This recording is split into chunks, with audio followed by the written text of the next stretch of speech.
जय श्री कृष्ण दोस्तों तीसरे अध्याय के श्लोक 17 से लेकर श्लोक 24 तक हमें ज्ञानवान और भगवान के लिए भी लोक संग्रहार्थ कर्मों की आवश्यकता का वर्णन देखने मिलता है। तो आइए देखते हैं तीसरे अध्याय का श्लोक 17वां।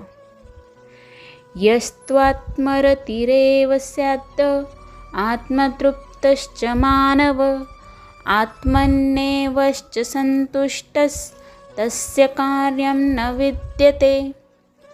अर्थात परंतु जो मनुष्य आत्मा में ही रमन करने वाला और आत्मा में ही तृप्त तथा आत्मा में ही संतुष्ट हो, उसके लिए कोई कर्तव्य नहीं है।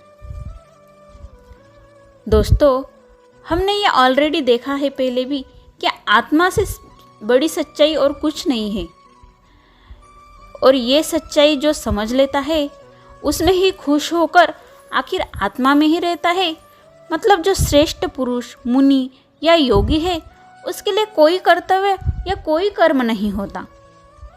जो ज्ञानवान है, जो जीवन की सच्चाई से परे है और उसका आचरण करता है, उसके लिए कोई कर्तव्य नहीं होता। वो कर्मों के बंधन से छूट जाता है। लेकिन ऐसा तो मुश्किल से कोई एक इंसान होता है दोस्तों इस पूरे संसार में। लेकिन हम जैसे सामान्य मनुष्य के लिए तो कर्म ही हमारा सबसे बड़ा कर्तव्य है और कर्म ही हमारा धर्म है और हमारे लिए आवश्यक भी है। आगे 18वां श्लोक देखते हैं। संजय उवाच नैव तस्य कृतेनार्थो नाकृते नेह कश्चन न चास्य सर्वभूतेषु कश्चिदर्थव्यपाश्रयः।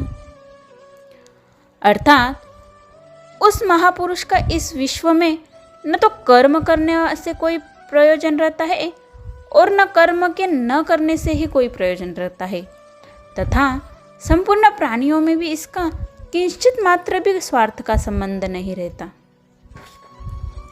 दोस्तों, संजय श्री कृष्ण का ज्ञान धृतराष्ट्र को समझाते हुए यहाँ बोल रहे हैं कि ऐसा श्रेष्ठ पुरुष जो जीवन की सच्चाई मान चुका है, आत्मा को समझ चुका है, ऐसा महापुरुष कर्मों के बंधन से छूट चुका है, क्योंकि ये ईश्वर को समझ चुका है।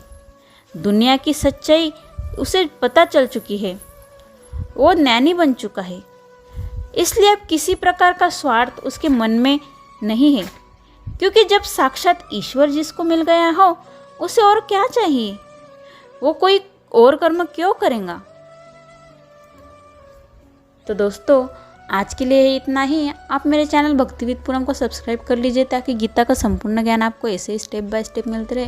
मिलते हैं कल सुबह 6 बजे नई वीडियो में नए श्लोक के साथ। तब तक के लिए राधे राधे।